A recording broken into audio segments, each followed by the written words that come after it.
Radio ਹਾਂਜੀ ਅਤੇ ਹਾਂਜੀ ਟੀਵੀ ਦੇਖ ਰਹੇ ਸਾਰੇ ਹੀ ਲਿਸਨਰਸ ਦਾ ਦੋਸਤੋ ਸਵਾਗਤ ਹੈ। ਚੈਂਪੀਅਨਸ ਆਫ ਲਾਈਫ ਦੀ ਦੂਸਰੀ ਐਪੀਸੋਡ ਲੈ ਕੇ ਤੁਹਾਡੇ ਤੱਕ ਹਾਜ਼ਰ ਹੋਏ ਹਾਂ। ਪਹਿਲੀ ਐਪੀਸੋਡ ਦੇ ਵਿੱਚ ਬਲਜੀਤ ਸਿੰਘ ਦੀ ਕਹਾਣੀ ਨੂੰ ਤੁਸੀਂ ਸਾਰਿਆਂ ਨੇ ਬਹੁਤ ਵਧੀਆ ਹੁੰਗਾਰਾ ਦਿੱਤਾ, ਜਿਸ ਦੇ ਨਾਲ ਹੁੰਗਾਰਾ ਤਾਂ ਜ਼ਰੂਰ ਮਿਲਿਆ ਪਰ ਉਹਨਾਂ ਖਿਡਾਰੀਆਂ ਨੂੰ, ਉਸ ਖਿਡਾਰੀ ਨੂੰ ਖਾਸ ਤੌਰ ਤੇ ਬਲਜੀਤ ਨੂੰ ਉਸ ਦੀ ਹੱਲਾਸ਼ੇਰੀ ਵੀ ਜ਼ਰੂਰ ਮਿਲੀ ਹੈ ਅਤੇ ਆਉਣ ਵਾਲੇ ਨਵੇਂ ਖਿਡਾਰੀਆਂ ਨੂੰ ਪ੍ਰੇਰਨਾ ਵੀ ਉਸ ਦੇ ਨਾਲ ਜ਼ਰੂਰ ਹਾਸਲ ਹੋਈ ਹੈ ਕਿ ਸੱਟਾਂ ਜਾਂ ਹੁਕਮਰਾਨਾਂ ਦੇ ਹੁਕਮ ਤੁਹਾਡਾ ਰਸਤਾ ਕਦੀ ਨਹੀਂ ਰੋਕ ਸਕਦੇ, ਬਸ਼ਰਤੇ ਤੁਹਾਡੇ ਵਿੱਚ ਨਿਸ਼ਚਾ ਜ਼ਰੂਰ ਹੋਵੇ। ਬਹੁਤੀ ਦੇਰ ਨਾਲ ਲਗਾਉਂਦੇ ਹੋਏ ਆਓ ਅੱਜ ਅਗਲੀ ਐਪੀਸੋਡ ਵੱਲ ਰੁਕ ਕਰਾਂਗੇ। ਚੈਂਪੀਅਨਸ ਆਫ ਲਾਈਫ ਦੀ ਦੂਸਰੀ ਐਪੀਸੋਡ ਦੇ ਵਿੱਚ ਅੱਜ ਅਸੀਂ ਉਸ ਖਿਡਾਰੀ ਦਾ ਜ਼ਿਕਰ ਕਰਾਂਗੇ ਜਿਸ ਨੇ ਭਾਵਨਾਵਾਂ ਦੇ ਬਹਾਅ ਦੇ ਵਿੱਚ ਨਾ ਵਹਿੰਦੇ ਹੋਏ ਜਦੋਂ ਸਖਤ ਫੈਸਲੇ ਲੈਣ ਦਾ ਸਮਾਂ ਸੀ ਤਾਂ ਉਹਨਾਂ ਨੇ ਸਖਤ ਫੈਸਲੇ ਲਏ। ਖੇਡਾਂ ਦੇ ਵਿੱਚ ਅਕਸਰ ਖਿਡਾਰੀ ਹੈ ਜਿਹੜੇ ਉਹਨਾਂ ਨੂੰ ਭਾਵੁਕ ਹੁੰਦੇ ਅਸੀਂ ਦੇਖਦੇ ਹਾਂ, ਪਰ ਉਹਨਾਂ ਭਾਵਨਾਵਾਂ ਨੂੰ ਕਿਤੇ ਨਾ ਕਿਤੇ ਮੈਦਾਨ ਦੇ ਉੱਤੇ ਆਪਣੀ ਪਰਫਾਰਮੈਂਸ ਦਿਖਾਉਣ ਦੇ ਲਈ ਇੱਕ ਪਾਸੇ ਟੰਗਣਾ ਪੈਂਦਾ, ਇੱਕ ਪਾਸੇ ਛੱਡਣਾ ਪੈਂਦਾ। ਪਰਿਵਾਰ ਦਾ ਮੋਹ, ਯਾਰਾਂ ਦੋਸਤਾਂ ਦਾ ਮੋਹ ਇੱਕ ਪਾਸੇ ਰੱਖਣਾ ਪੈਂਦਾ। ਅੱਜ ਜਿਸ ਖਿਡਾਰੀ ਦਾ ਜ਼ਿਕਰ ਅਸੀਂ ਤੁਹਾਡੇ ਤੱਕ ਕਰਨ ਜਾ ਰਹੇ ਹਾਂ ਉਸ ਦਾ ਨਾਮ ਹੈ ਤਜਿੰਦਰ ਸਿੰਘ ਤੂਰ। ਏਸ਼ੀਆ ਦਾ ਗੋਲਡ ਮੈਡਲਿਸਟ ਹੈ, ਏਸ਼ੀਆ ਦਾ ਰਿਕਾਰਡ ਹੋਲਡਰ ਵੀ ਹੈ। ਔਰ ਇਸ ਖਿਡਾਰੀ ਦੀ ਜਦੋਂ ਆਪਾਂ ਗੱਲ ਕਰਦੇ ਹਾਂ ਤਾਂ ਇਹ ਸ਼ਾਟ ਪੁੱਟ ਖੇਡਦਾ ਹੈ। ਟਰੈਕ ਐਂਡ ਫੀਲਡ ਜਿਹੜੇ ਇਵੈਂਟ ਹੁੰਦੇ ਨੇ, ਗੋਲਾ ਸੁੱਟਣਾ ਵੀ ਜਿਸ ਨੂੰ ਕਹਿੰਦੇ ਨੇ, ਉਸ ਖੇਡ ਦੇ ਵਿੱਚ ਇਹ ਖਿਡਾਰੀ ਹਾਲ ਦੀ ਘੜੀ ਏਸ਼ੀਆ ਦੇ ਵਿੱਚ ਤਕਰੀਬਨ ਪਿਛਲੇ 4-5 ਸਾਲ ਤੋਂ ਲਗਾਤਾਰ ਨੰਬਰ 1 ਦੀ ਪੋਜੀਸ਼ਨ ਹਾਸਲ ਕਰਕੇ ਰੱਖਦਾ ਹੈ। ਪਿੰਡ ਖੋਸਾ, ਜ਼ਿਲ੍ਹਾ ਮੋਗੇ ਦਾ ਇਹ ਜੰਪਲ ਹੈ। ਆਪਣੇ ਮਾਤਾ ਪਿਤਾ ਦੇ ਪੱਖੋਂ ਜੇ ਆਪਾਂ ਗੱਲ ਕਰੀਏ ਤਾਂ ਪ੍ਰਿਤਪਾਲ ਕੌਰ ਅਤੇ ਕਰਮ ਸਿੰਘ ਤੂਰ ਹੋਣਾ ਦੇ ਘਰ ਇਸ ਖਿਡਾਰੀ ਦਾ ਹੈ ਜਿਹੜਾ ਉਹ ਜਨਮ ਹੁੰਦਾ ਹੈ। ਬਹੁਤ ਹੀ ਮੋਹ ਭਿੱਜਾ ਪਰਿਵਾਰ ਹੈ, ਇੱਕ ਦੂਜੇ ਦੇ ਨਾਲ ਕਾਫੀ ਜੁੜੇ ਹੋਏ ਨੇ। ਔਰ ਸ਼ੁਰੂਆਤ ਜਿਸ ਤਰ੍ਹਾਂ ਹੁੰਦੀ ਹੈ, ਹਰ ਇੱਕ ਮਾਤਾ ਪਿਤਾ ਦੀ ਇਹ ਚਾਹਨਾ ਹੁੰਦੀ ਹੈ ਕਿ ਉਹਨਾਂ ਦਾ ਪੁੱਤ ਹੈ ਜਿਹੜਾ ਜ਼ਰੂਰ ਕੁਛ ਨਾ ਕੁਛ ਕਿਸੇ ਨਾ ਕਿਸੇ ਖੇਤਰ ਦੇ ਵਿੱਚ ਵੱਡੇ ਰੂਪ ਦੇ ਵਿੱਚ ਕਰੇ। ਕੁਛ ਇਹੋ ਹੀ ਤਰ੍ਹਾਂ ਦੀ ਚਾਹਨਾ ਸੀ ਜਿਹੜੀ ਉਹ ਤਜਿੰਦਰਪਾਲ ਸਿੰਘ ਤੂਰ ਦੇ ਪਿਤਾ ਜੀ ਦੀ ਵੀ ਸੀ। ਉਹ ਚਾਹੁੰਦੇ ਸੀ ਕਿ ਉਹਨਾਂ ਦਾ ਬੇਟਾ ਕੁਝ ਨਾ ਕੁਝ ਖੇਡਾਂ ਦੇ ਖੇਤਰ ਦੇ ਵਿੱਚ ਵਧੀਆ ਕਰੇ। ਉਹ ਚਾਹੁੰਦੇ ਸੀ ਕਿ ਉਹਨਾਂ ਦਾ ਪੁੱਤਰ ਜੇਕਰ ਗੋਲਾ ਸੁੱਟੇ ਉਹਨਾਂ ਦੇ ਚਾਚੇ ਵਾਂਗ ਤਾਂ ਬਿਨਾਂ ਸ਼ੱਕ ਉਹ ਏਸ਼ੀਆ ਦਾ ਚੈਂਪੀਅਨ ਵੀ ਜ਼ਰੂਰ ਬਣੇ। ਅਤੇ ਤਜਿੰਦਰ ਦੀ ਵੀ ਇਹ ਚਾਹਨਾ ਹੈ ਜਿਹੜੀ ਉਹ ਵਧੀ ਅਤੇ ਉਸ ਦੀ ਵੀ ਇਹ ਚਾਹਨਾ ਜ਼ਰੂਰ ਸੀ ਕਿ ਉਹ ਏਸ਼ੀਆ ਦੇ ਵਿੱਚ ਗੋਲਡ ਮੈਡਲ ਜਿੱਤ ਕੇ ਆਪਣੀ ਬਾਪ ਦੀ ਗਰਦਨ ਦੇ ਵਿੱਚ ਉਹ ਮੈਡਲ ਲਟਕਿਆ ਹੋਇਆ ਦੇਖੇ। ਇਸ ਤੋਂ ਪਹਿਲਾਂ ਕਿ ਉਸ ਪੜਾਅ ਵੱਲ ਜਾਈਏ, ਤਜਿੰਦਰ ਦੇ ਅਜੇ ਤੱਕ ਦੇ ਜਿਹੜਾ ਖੇਡਾਂ ਦਾ ਉਹਨਾਂ ਦਾ ਇਤਿਹਾਸ ਹੈ, ਕਿਵੇਂ ਉਹ ਸ਼ੁਰੂ ਖੇਡਾਂ ਦੇ ਨਾਲ ਸ਼ਾਟ ਪੁੱਟ ਦੇ ਵਿੱਚ ਕਿਵੇਂ ਜੁੜੇ ਨੇ, ਉਹ ਜਾਣਦੇ ਹਾਂ। ਤਜਿੰਦਰਪਾਲ ਨੂੰ ਪਹਿਲਾਂ ਕ੍ਰਿਕਟ ਖੇਡਣ ਦਾ ਸ਼ੌਂਕ ਸੀ, ਪਰ ਉਸਦੇ ਡੈਡ ਨੂੰ ਇਹ ਚੀਜ਼ ਜਿਹੜੀ ਇਹ ਖੇਡ ਹੈ ਜਿਹੜੀ ਉਹ ਪਸੰਦ ਨਹੀਂ ਸੀ। ਜਿਸ ਤੋਂ ਬਾਅਦ ਤਜਿੰਦਰਪਾਲ ਤੂਰ ਦੇ ਜੋ ਚਾਚਾ ਜੀ ਸਨ ਗੁਰਦੀਪ ਸਿੰਘ, ਉਹਨਾਂ ਦੇ ਕੋਲੋਂ ਸ਼ਾਟ ਪੁੱਟ ਦਾ ਰੁਝਾਨ ਹੈ ਜਿਹੜਾ ਉਹ ਪੈਦਾ ਹੋਇਆ। 7ਵੀਂ ਕਲਾਸ ਦੇ ਵਿੱਚ ਤਜਿੰਦਰਪਾਲ ਤੂਰ ਨੇ, ਜੋ ਕਿ ਇਸ ਵੇਲੇ ਏਸ਼ੀਆ ਦਾ ਚੈਂਪੀਅਨ ਹੈ, ਉਹਨਾਂ ਨੇ ਪਹਿਲੀ ਵਾਰ ਸ਼ਾਟ ਪੁੱਟ ਨੂੰ ਹੱਥ ਪਾਇਆ ਸੀ। ਤੇ ਉਹ ਸ਼ਾਟ ਪੁੱਟ ਹੈ ਜਿਹੜਾ ਉਹ ਉਨਾ ਭਾਰਾ ਨਹੀਂ ਸੀ ਜੋ ਅੱਜ ਪ੍ਰੋ ਲੈਵਲ ਦੇ ਜਿਹੜੇ ਸ਼ਾਟ ਪੁੱਟਰਸ ਨੇ ਉਹ ਉਸ ਦਾ ਇਸਤੇਮਾਲ ਕਰਦੇ। ਪਹਿਲੀ ਵਾਰ ਚੁੱਕੇ ਗਏ ਸ਼ਾਟ ਪੁੱਟ ਦਾ ਵਜ਼ਨ ਹੈ ਜਿਹੜਾ ਉਹ 5 ਕਿਲੋ ਦਾ ਸੀ, ਪਰ ਉਸ ਨੂੰ ਵੀ 7ਵੀਂ ਕਲਾਸ ਦੇ ਵਿੱਚ ਪੜ੍ਹਦੇ ਹੋਏ ਤਜਿੰਦਰਪਾਲ ਸਿੰਘ ਤੂਰ ਨੇ 12.5 ਮੀਟਰ ਦੀ ਦੂਰੀ ਤੇ ਹੈ ਜਿਹੜਾ ਉਹ ਸੁੱਟਿਆ ਸੀ। ਔਰ ਆਪਣੇ ਆਪ ਦੇ ਵਿੱਚ 7ਵੀਂ ਕਲਾਸ ਦੇ ਬੱਚੇ ਵੱਲੋਂ ਐਡੀ ਥਰੋ ਕਰਨੀ ਆ ਇੱਕ ਬਹੁਤ ਵੱਡੀ ਕਾਮਯਾਬੀ ਹੈ ਜਿਹੜੀ ਉਹ ਜ਼ਰੂਰ ਕਹੀ ਜਾ ਸਕਦੀ। ਔਰ ਸ਼ਾਇਦ ਇਹ ਛੋਟੀਆਂ ਮੂਮੈਂਟਸ ਹੁੰਦੀਆਂ ਜਿਸ ਨੂੰ ਤੁਹਾਡੇ ਮੈਂਟਰ ਖੇਡਾਂ ਦੇ ਵਿੱਚ ਪਹਿਚਾਣਦੇ ਨੇ ਤੇ ਤੈਅ ਕਰ ਦਿੰਦੇ ਨੇ ਕਿ ਇਹ ਬਹੁਤ ਲੰਬੀ ਰੇਸ ਦੇ ਘੋੜੇ ਨੇ। ਕੁਝ ਇਸੇ ਹੀ ਤਰ੍ਹਾਂ ਦਾ ਸ਼ਾਇਦ ਤਜਿੰਦਰਪਾਲ ਸਿੰਘ ਤੂਰ ਦੇ ਚਾਚਾ ਜੀ ਅਤੇ ਉਹਨਾਂ ਦੇ ਪਿਤਾ ਜੀ ਨੇ ਵੀ ਪਹਿਚਾਣਿਆ ਹੋਵੇਗਾ। ਚਾਚਾ ਜੀ ਦੀ ਕੋਚਿੰਗ ਥੱਲੇ ਖੇਡ ਦੇ ਵਿੱਚ ਨਿਖਾਰ ਵੀ ਆਇਆ। ਸਾਲ 2009 ਦੇ ਵਿੱਚ ਤਕਰੀਬਨ 2 ਸਾਲ ਦੀ ਪੀਰੀਅਡ ਦੇ ਵਿੱਚ ਹੀ ਪਹਿਲਾ ਮੈਡਲ ਹੈ ਜਿਹੜਾ ਤਜਿੰਦਰਪਾਲ ਸਿੰਘ ਤੂਰ ਨੇ ਆਪਣੇ ਘਰ ਲੈ ਕੇ ਆਂਦਾ ਸ਼ਾਟ ਪੁੱਟ ਦੇ ਵਿੱਚ। ਸਕੂਲ ਨੈਸ਼ਨਲ ਦੇ ਵਿੱਚ ਇਹ ਮੈਡਲ ਹੈ ਜਿਹੜਾ ਤਜਿੰਦਰਪਾਲ ਸਿੰਘ ਤੂਰ ਨੇ ਜਿੱਤਿਆ।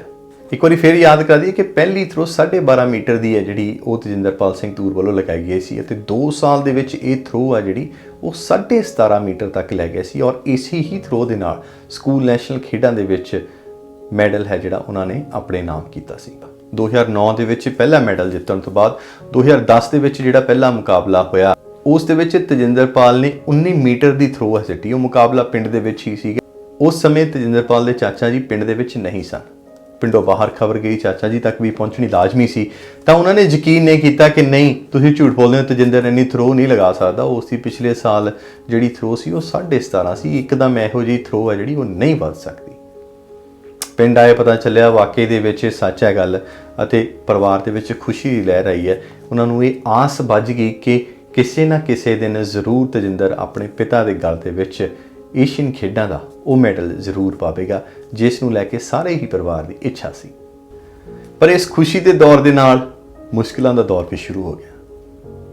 ਪਰ ਤਜਿੰਦਰ ਇਹਨਾਂ ਸਾਰੀਆਂ ਹੀ ਔਕੜਾਂ ਦੇ ਅੱਗੇ ਬਿਨਾਂ ਸ਼ੱਕ ਪਹਾੜ ਬਣ ਕੇ ਖੜਿਆ, ਪਰ ਆਪਣੀ ਮਾਤਾ ਪ੍ਰਿਤਪਾਲ ਕੌਰ ਦੀ ਮਦਦ ਦੇ ਨਾਲ। ਸਮੇਂ-ਸਮੇਂ ਉਹਨਾਂ ਨੇ ਬਹੁਤ ਕੁਝ ਲਗਾਇਆ ਤਾਂ ਕਿ ਤਜਿੰਦਰ ਆਪਣੀ ਖੇਡ ਦੇ ਉੱਤੇ ਫੋਕਸ ਕਰ ਸਕੇ। ਤਜਿੰਦਰਪਾਲ ਨੇ ਵੀ ਆਪਣੇ ਮੋਢੇ ਤੋਂ ਔਕੜਾਂ ਨੂੰ ਉਸ ਤਰ੍ਹਾਂ ਲਾ ਕੇ ਸੁੱਟਿਆ ਜਿਸ ਤਰ੍ਹਾਂ ਸ਼ਾਟ ਪੁੱਟ ਦੀ ਥਰੋ ਅਸੀਂ ਅਕਸਰ ਉਹਨਾਂ ਨੂੰ ਕਰਦੇ ਹੋਏ ਦੇਖਦੇ ਹਾਂ। ਪਰ ਔਕੜਾਂ ਨੇ ਵੀ ਉਸ ਦਾ ਰਾਹ ਜਿਹੜਾ ਹੈ ਉਹ ਛੱਡਿਆ, ਕਿਉਂਕਿ ਉਸ ਦੇ ਸਾਹਮਣੇ ਉਸ ਦਾ ਹੌਸਲਾ ਵੱਡਾ ਸੀ। ਉਸ ਨੂੰ ਇਹ ਇੱਛਾ ਸੀ ਕਿ ਉਹ ਕਿਤੇ ਨਾ ਕਿਤੇ ਆਪਣੇ ਪਰਿਵਾਰ ਦੇ ਲਈ, ਆਪਣੇ ਆਪ ਦੇ ਲਈ, ਆਪਣੇ ਬਾਪ ਦੀ ਉਸ ਖੁਸ਼ੀ ਦੇ ਲਈ ਖੇਡਣਾ ਚਾਹੁੰਦਾ। 2013 ਦੇ ਵਿੱਚ ਭਾਵੇਂ ਲੋਅਰ ਬੈਕ ਦੀ ਪ੍ਰੋਬਲਮ ਹੈ ਜਿਹੜੀ ਉਹ ਤਜਿੰਦਰ ਪਾਲਤੂ ਨੂੰ ਆਈ ਹੈ, ਪਰ ਉਸ ਤੋਂ ਬਾਅਦ ਵੀ ਉਸਨੇ ਇਸੇ ਹੀ ਸਾਲ ਹੈ ਜਿਹੜਾ ਉਹ ਇੰਟਰ ਯੂਨੀਵਰਸਿਟੀ ਦੇ ਵਿੱਚ 골ਡ ਮੈਡਲ ਜਿੱਤਿਆ। 2013-14 ਦੇ ਵਿੱਚ ਪਰਿਵਾਰ ਦੇ ਵਿੱਚ ਨਵੇਂ ਰਿਸ਼ਤੇ ਆਉਂਦੇ ਨੇ। ਤਜਿੰਦਰਪਾਲ ਸਿੰਘ ਤੂਰ ਦੀ ਸਿਸਟਰ ਦੀ ਇੰਗੇਜਮੈਂਟ ਹੁੰਦੀ ਹੈ, ਪਰ ਇਸੇ ਹੀ ਸਾਲ ਤਜਿੰਦਰਪਾਲ ਦੇ ਪਿਤਾ ਨੂੰ ਕੈਂਸਰ ਡਿਟੈਕਟ ਹੋ ਜਾਂਦਾ ਔਰ ਇਹ ਇਹੋ ਜਿਹਾ ਟਰਨਿੰਗ ਪੁਆਇੰਟ ਸੀ ਜਿਸ ਨੇ ਤਜਿੰਦਰ ਨੂੰ ਝੰਜੋੜ ਕੇ ਰੱਖ ਦਿੱਤਾ। ਉਸ ਨੂੰ ਇਹ ਮਜਬੂਰ ਹੋਣਾ ਪੈ ਰਿਹਾ ਸੀ ਕਿ ਜਾਂ ਉਹ ਗੇਮ ਚੁਣੇ ਜਾਂ ਆਪਣੇ ਪਰਿਵਾਰ ਦੇ ਵਿੱਚ ਆਪਣੇ ਉਸ ਮੁਖੀ ਨੂੰ ਸੰਭਾਲਣ ਵਾਸਤੇ ਉਹਨਾਂ ਦੀ ਸੇਵਾ ਕਰੇ। ਪਰ ਉਹਨਾਂ ਦੇ ਮਾਤਾ ਜੀ ਦਾ ਇਸ ਦੇ ਵਿੱਚ ਬਹੁਤ ਵੱਡਾ ਯੋਗਦਾਨ ਰਿਹਾ। ਉਹਨਾਂ ਦੇ ਕੋਚ ਸਹਿਬਾਨ ਦਾ ਇਹਨਾਂ ਦੇ ਵਿੱਚ ਬਹੁਤ ਵੱਡਾ ਯੋਗਦਾਨ ਰਿਹਾ ਔਰ ਅੱਗੇ ਚੱਲ ਕੇ ਉਹਨਾਂ ਬਾਰੇ ਵੀ ਜ਼ਿਕਰ ਕਰਾਂਗੇ ਕਿਸ ਤਰ੍ਹਾਂ ਉਹਨਾਂ ਨੇ ਤਜਿੰਦਰ ਨੂੰ ਸੰਭਾਲਿਆ ਤੇ ਕਿਸ ਤਰ੍ਹਾਂ ਤਜਿੰਦਰ ਸੰਭਲਿਆ ਤੇ ਉਸਨੇ ਆਪਣੇ ਪਿਤਾ ਦੀ ਇੱਛਾ ਪੂਰੀਆਂ ਕਰਨ ਦੇ ਲਈ ਕੀ ਕੁਝ ਕੁਰਬਾਨ ਕੀਤਾ। ਇਸ ਸਾਰੇ ਕ੍ਰਮ ਦੇ ਵਿੱਚ ਸਮਾਜਿਕ ਕਦਰਾਂ ਕੀਮਤਾਂ ਨਿਭਾਉਂਦੇ ਹੋਏ ਜਾਂ ਅਸੀਂ ਕਹਿ ਲਈਏ ਕਿ ਇਸ ਪੂਰੇ ਦੌਰ ਦੇ ਦੌਰਾਨ ਆਪਣੇ ਪਿਤਾ ਜੀ ਦੇ ਇਲਾਜ ਦੇ ਲਈ ਕਾਫੀ ਪੈਸੇ ਨੇ ਜਿਹੜੇ ਉਹ ਲੱਗ ਚੁੱਕੇ ਸਨ, ਜਿਸ ਦੇ ਕਾਰਨ ਪਰਿਵਾਰ ਦੀ ਜਿਹੜੀ ਆਰਥਿਕ ਦਸ਼ਾ ਸੀ ਉਸ ਨੂੰ ਲੈ ਕੇ ਵੀ ਤਜਿੰਦਰ ਦੇ ਮਨ ਦੇ ਵਿੱਚ ਉਨੀਆਂ ਹੀ ਚਿੰਤਾਵਾਂ ਸਨ ਜਿੰਨੀਆਂ ਉਸ ਪਰਿਵਾਰ ਦੇ ਮੁਖੀ ਦੇ ਵਿੱਚ ਸਨ। ਤਜਿੰਦਰ ਦੇ ਕੋਲ ਉਸ ਸਮੇਂ ਨੌਕਰੀ ਵੀ ਨਹੀਂ ਸੀ, ਕਿਉਂਕਿ ਬਿਲਕੁਲ ਆਪਣੇ अर्ਲੀ ਡੇਜ਼ ਦੇ ਵਿੱਚ ਸੀ, ਆਪਣੇ ਕਰੀਅਰ ਦੇ अर्ਲੀ ਡੇਜ਼ ਦੇ ਵਿੱਚ ਸੀ। ਕੋਈ ਰੈਕੋਗਨੀਸ਼ਨ ਉਦੋਂ ਖਾਸੀ ਨਹੀਂ ਸੀ ਔਰ ਇਸ ਦੇ ਨਾਲ ਆਪਣੀ ਪ੍ਰੈਕਟਿਸ ਉਹਨਾਂ ਨੇ ਲਗਾਤਾਰ ਜਾਰੀ ਰੱਖੀ ਹੈ। ਪਰਿਵਾਰ ਨੇ ਰੋਕਿਆ ਨਹੀਂ, ਪਰ ਜੱਟਾਂ ਨੂੰ ਜੇ ਜ਼ਮੀਨ ਵੇਚਣੀ ਪੈ ਜਾਏ ਤਾਂ ਕਹਿੰਦੇ ਹੁੰਦੇ ਆ ਕਿ ਆਖਰ ਆ ਜਾਂਦੀ ਹੈ। ਪਰ ਪਰਿਵਾਰ ਨੇ ਜੇ ਆਪਾਂ ਦੇਖੀਏ ਤਾਂ ਇਸ ਪੂਰੇ ਦੌਰ ਦੇ ਵਿੱਚ ਵੀ ਹੈ ਜਿਹੜਾ ਤਜਿੰਦਰ ਦੀ ਗੇਮ ਨੂੰ ਜਾਰੀ ਰੱਖਣ ਦੇ ਲਈ ਆਪਣੇ ਪਰਿਵਾਰ ਦੇ ਮੁਖੀ ਹੈ ਜਿਹੜੇ ਉਹਨਾਂ ਦੇ ਤਜਿੰਦਰ ਦੇ ਪਿਤਾ ਜੀ, ਉਹਨਾਂ ਦਾ ਇਲਾਜ ਕਰਵਾਉਣ ਦੇ ਲਈ 2 ਕਿੱਲੇ ਨੇ ਜਿਹੜੇ ਉਹ ਵੇਚਣੇ ਪਏ ਸਨ। ਹੁਣ ਤਜਿੰਦਰ ਦੀ ਸਥਿਤੀ ਇਹੋ ਜਿਹੀ ਸੀ ਕਿ ਇੱਕ ਕਰੀਅਰ ਦੇ ਮੋੜ ਤੇ ਆ ਚੁੱਕਾ ਸੀ ਜਿਸ ਦੇ ਵਿੱਚ ਉਸ ਨੂੰ ਇੱਕ ਕੋਚ ਦੀ ਹੈ ਜਿਹੜੀ ਉਹ ਸਖਤ ਜ਼ਰੂਰਤ ਸੀ। 2015 ਦੇ ਵਿੱਚ ਅਸੀਂ ਦੇਖਦੇ ਹਾਂ ਕਿ ਤਜਿੰਦਰਪਾਲ ਸਿੰਘ ਆਪਣੇ ਕੋਚ MS ਢਿੱਲੋਂ ਦੇ ਸੰਪਰਕ ਦੇ ਵਿੱਚ ਆਉਂਦੇ ਨੇ। ਬਾਕੀ ਕਹਿੰਦੇ ਨੇ ਕਿ ਗੁਰੂ ਬਿਨਾਂ ਗਤ ਨਹੀਂ ਹੈ ਔਰ ਇੱਥੋਂ ਜਿਹੜਾ ਉਹਨਾਂ ਦੇ ਕਰੀਅਰ ਦਾ ਟਰਨਿੰਗ ਪੁਆਇੰਟ ਵੀ ਸ਼ੁਰੂ ਹੁੰਦਾ।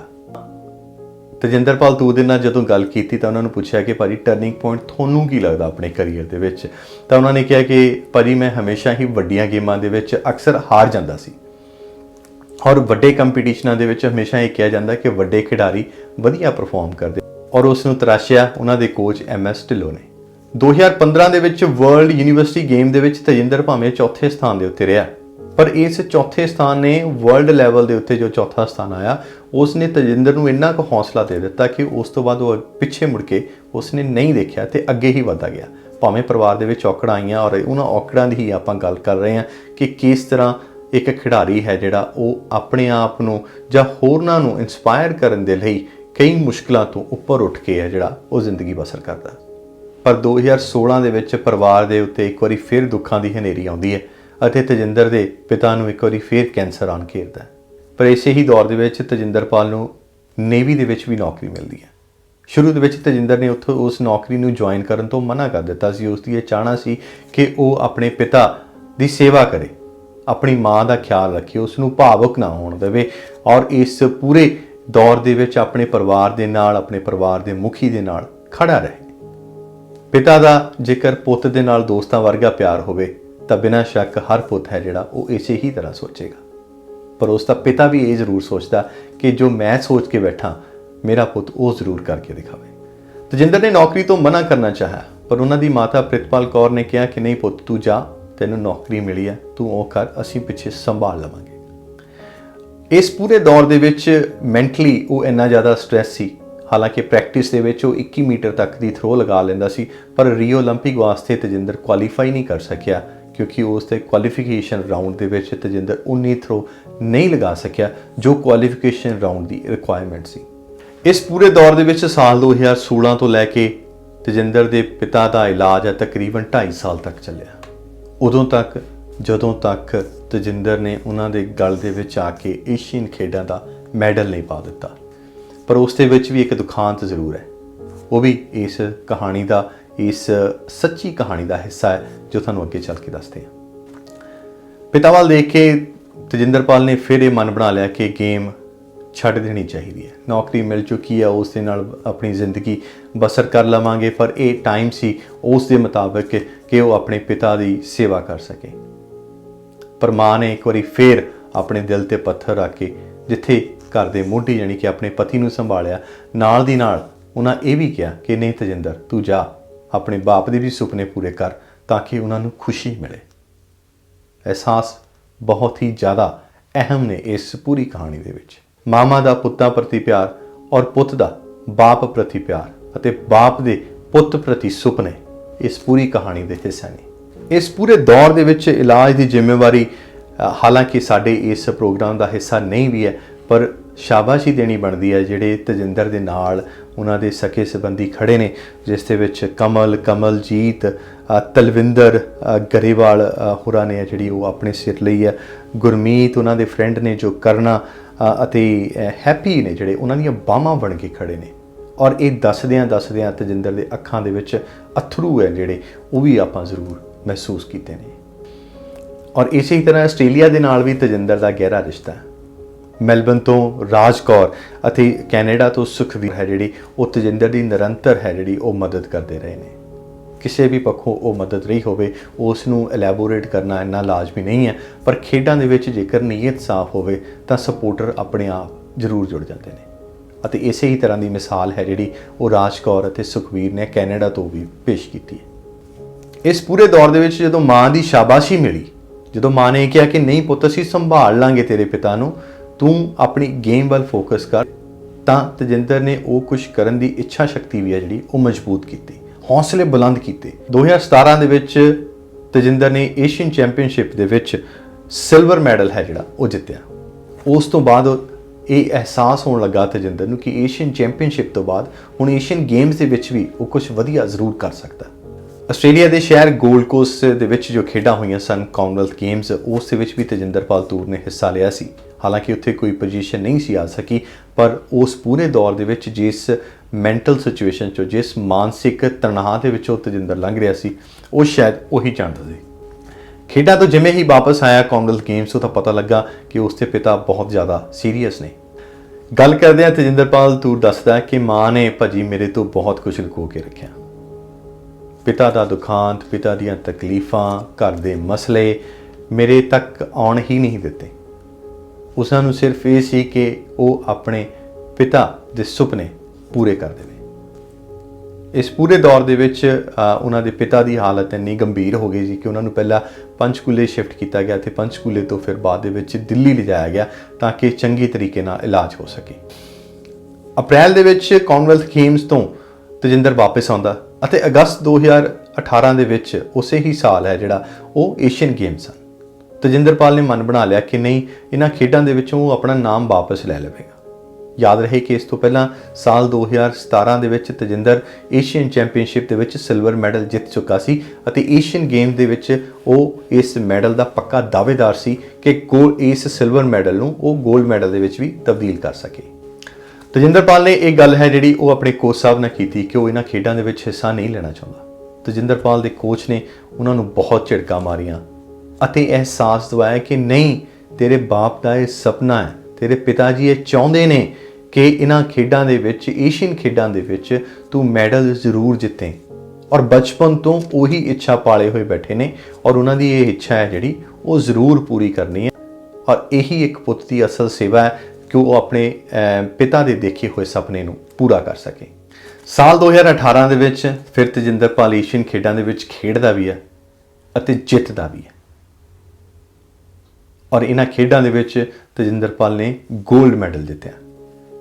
ਨਾ ਸਿਰਫ 골ਡ ਮੈਡਲ ਜਿੱਤਿਆ ਬਲਕਿ 20.75 ਮੀਟਰ ਦੀ ਥਰੋ ਦੇ ਨਾਲ ਏਸ਼ੀਅਨ ਖੇਡਾਂ ਦਾ ਨਵਾਂ ਰਿਕਾਰਡ ਵੀ ਬਣਾਇਆ।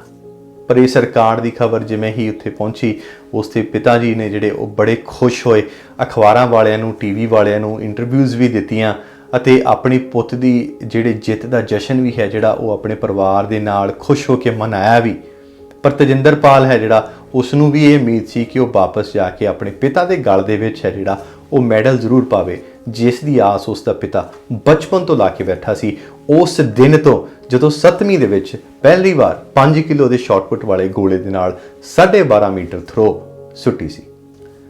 ਤਜਿੰਦਰਪਾਲ ਅਜੇ ਜਕਾਰਤਾ ਦੇ ਵਿੱਚ ਹੀ ਸੀ ਜਿੱਥੇ ਏਸ਼ੀਅਨ ਖੇਡਾਂ ਹੋ ਰਹੀਆਂ ਸਨ ਅਤੇ ਪਿੰਡੋਂ ਫੋਨ ਆਉਂਦਾ ਕਿ ਤਜਿੰਦਰ ਜਲਦੀ ਘਰੇ ਵਾਪਸ ਆ ਜਾ, ਪਿਤਾ ਜੀ ਦੀ ਸਿਹਤ ਹੈ ਜਿਹੜੀ ਉਹ ਠੀਕ ਨਹੀਂ ਹੈ। ਤਜਿੰਦਰ ਨੇ ਟਿਕਟ ਬੁੱਕ ਕਰਨੀ ਚਾਹੀ ਪਰ ਟਿਕਟ ਨਹੀਂ ਮਿਲੀ।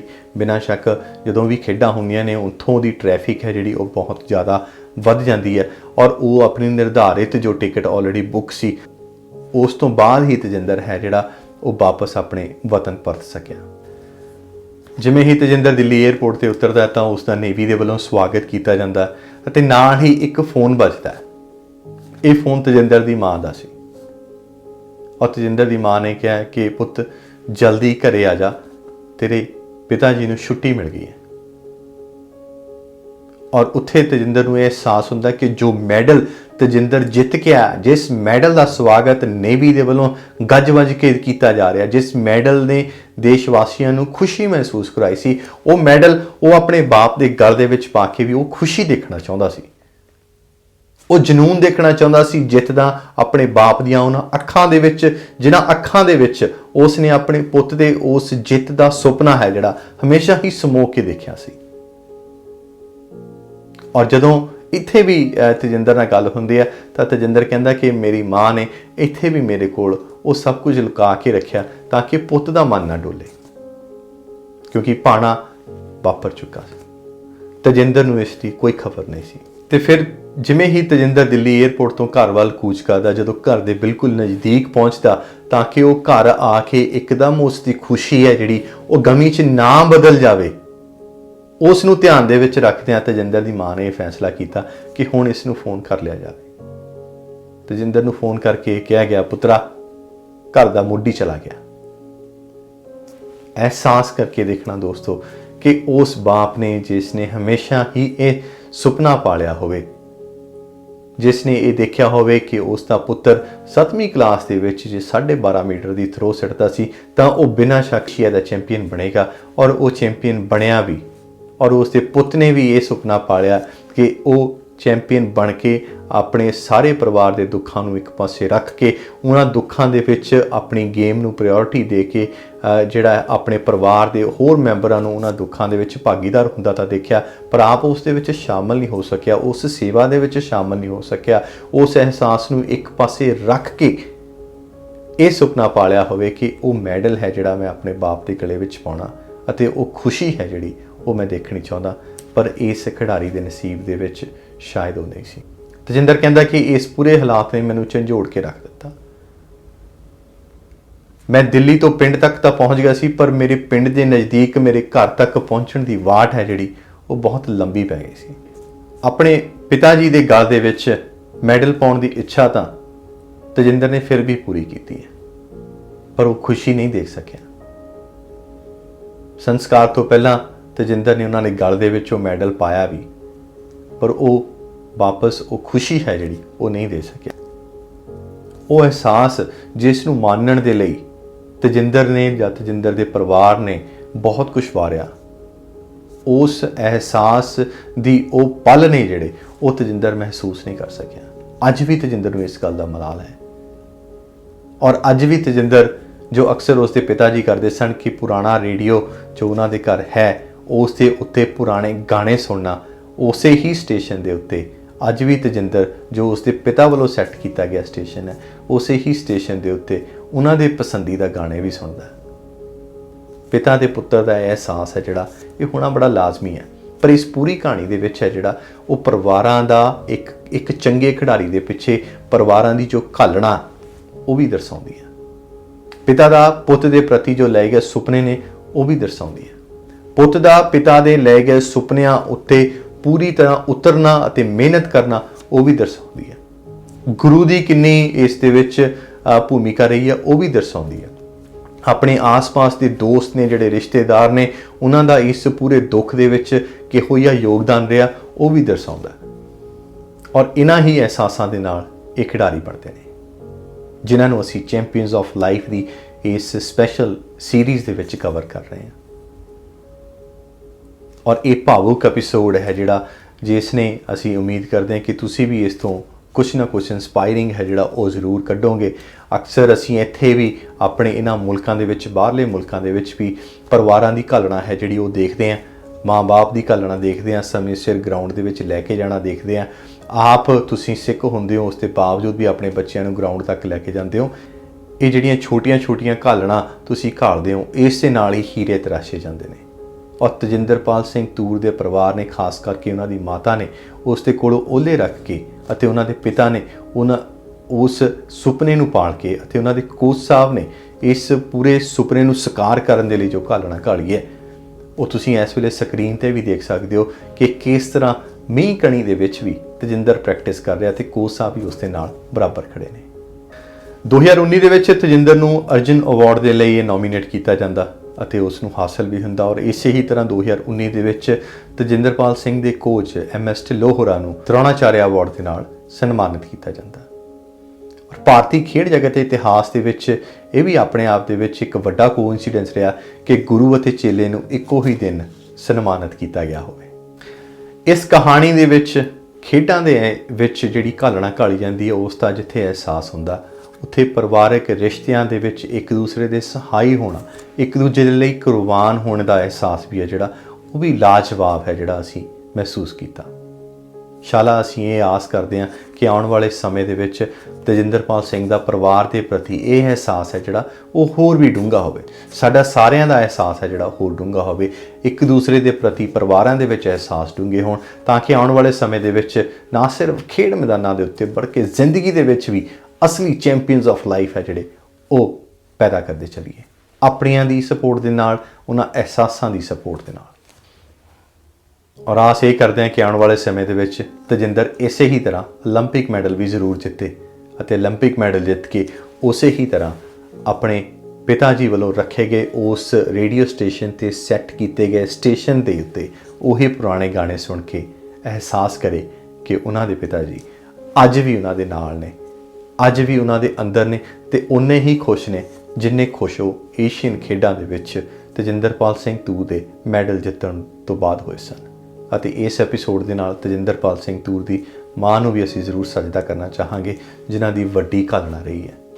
ਜਾਂਦੇ ਜਾਂਦੇ ਹੁਣ ਆਪਾਂ ਤਜਿੰਦਰਪਾਲ ਸਿੰਘ ਤੂਰ ਦਾ ਮੈਸੇਜ ਵੀ ਜ਼ਰੂਰ ਤੁਹਾਨੂੰ ਸੁਣਾਉਣਾ ਚਾਹਾਂਗੇ ਅਤੇ ਦੇਖਦੇ ਹਾਂ ਜ਼ਿੰਦਗੀ ਦੇ ਵਿੱਚ ਆਈਆਂ ਮੁਸ਼ਕਿਲਾਂ ਦੇ ਪ੍ਰਤੀ ਤਜਿੰਦਰਪਾਲ ਸਿੰਘ ਤੂਰ ਕੀ ਕਹਿੰਦਾ।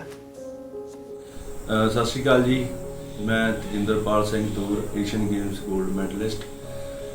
ਮੈਂ ਤੁਹਾਡੇ ਨਾਲ ਅੱਜ ਆਪਣੇ ਵਿਚਾਰ ਸਾਂਝੇ ਕਰਨਾ ਚਾਹੁੰਦਾ। ਜਿੱਦਾਂ ਹਰ ਇੱਕ ਇਨਸਾਨ ਦੀ ਲਾਈਫ ਦੇ ਵਿੱਚ ਮੁਸ਼ਕਲਾਂ ਆਉਂਦੀਆਂ ਨੇ, ਮੇਰੇ ਵੀ ਆਈਆਂ ਨੇ।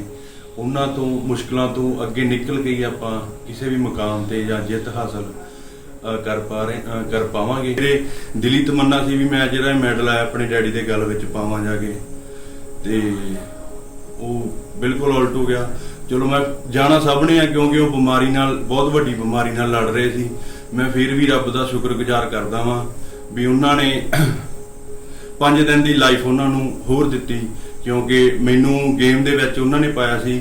ਉਹਨਾਂ ਦਾ ਸੁਪਨਾ ਸੀਗਾ ਵੀ ਮੈਂ ਇੰਡੀਆ ਰਿਕਾਰਡ ਕਰਾਂ, ਏਸ਼ੀਅਨ ਤੋਂ ਗੇਮ 'ਚੋਂ ਮੈਡਲ ਲੈ ਕੇ ਆਵਾਂ।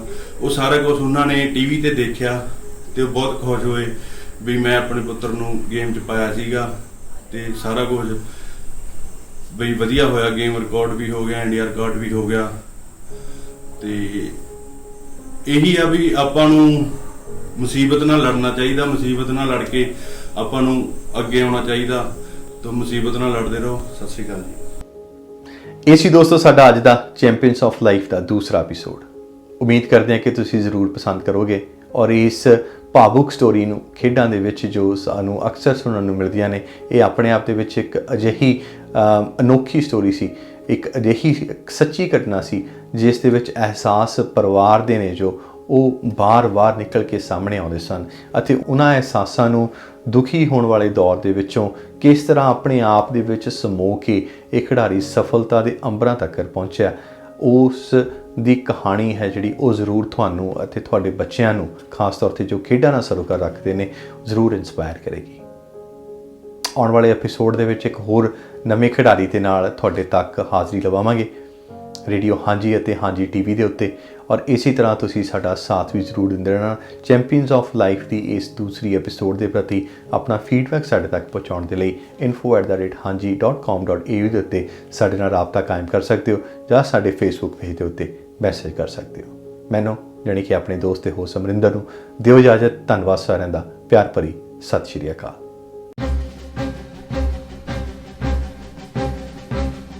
ਜ਼ਿੰਦਗੀ 'ਚ ਕਈਆਂ ਵਾਸਤੇ ਇੱਕ ਹਾਰ ਆਖਰੀ ਹਾਰ ਹੁੰਦੀ ਹੈ ਅਤੇ ਕਈਆਂ ਵਾਸਤੇ ਹਰ ਸਵੇਰ ਨਵੀਂ ਸਵੇਰ ਵਾਂਗ ਹੁੰਦੀ ਹੈ। ਰੇਡੀਓ ਹਾਂਜੀ ਦੇ ਉੱਤੇ ਤੁਹਾਡੇ ਲਈ ਇੱਕ ਖਾਸ ਪ੍ਰੋਗਰਾਮ ਲੈ ਕੇ ਹਾਜ਼ਰ ਹੋਏ ਹਾਂ। ਮਹੀਨਾਵਾਰ ਆਉਣ ਵਾਲੇ ਇਸ ਪ੍ਰੋਗਰਾਮ ਦਾ ਨਾਮ ਹੈ ਚੈਂਪੀਅਨਸ ਆਫ ਲਾਈਫ। ਇਸ ਪ੍ਰੋਗਰਾਮ ਦੇ ਵਿੱਚ ਜ਼ਿੰਦਗੀ ਦੀਆਂ ਅਸਲ ਚੁਣੌਤੀਆਂ ਤੋਂ ਉੱਪਰ ਉੱਠ ਕੇ ਖੇਡ ਮੈਦਾਨ ਦੇ ਵਿੱਚ ਆਪਣੇ ਸੰਘਰਸ਼ ਦੀ ਬਾਤ ਪਾਉਣ ਵਾਲੇ ਖਿਡਾਰੀਆਂ ਦੀ ਗਾਥਾ ਤੁਹਾਡੇ ਨਾਲ ਸਾਂਝੀ ਕਰਾਂਗੇ। ਆਪਣੇ ਦੋਸਤ ਤੇ ਹੋਸਟ ਅਮਰਿੰਦਰ ਗਿੱਧਾ ਦੇ ਨਾਲ ਇਸੇ ਤਰ੍ਹਾਂ ਸਾਂਝ ਜ਼ਰੂਰ ਬਣਾ ਕੇ ਰੱਖਣਾ। ਧੰਨਵਾਦ।